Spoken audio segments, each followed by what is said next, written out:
In this video, I'm going to show you exactly how I used Claude AI to create viral videos quickly and easily, even if you're a beginner. Let's get into it. First, the biggest problem most creators have is coming up with ideas. So instead of thinking for hours, I open Claude AI and simply type, "Give me viral YouTube video ideas in my niche."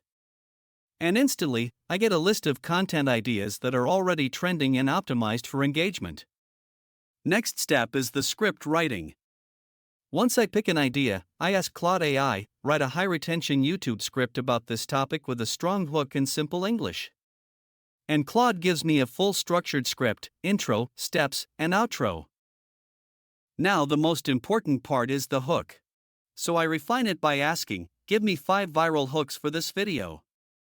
This helps me start the video in a way that grabs attention in the first 5 seconds. After that, I use Claude AI again to improve the title. I type, "Create clickbait but not misleading YouTube titles for this video." And I choose the best one that feels viral. Finally, I combine everything, title, script, and hook, and turn it into a full video. That's basically how I use Claude AI to create viral videos faster, easier, and more consistently. If this video helped you, make sure to like and subscribe for more AI growth tips and tutorials.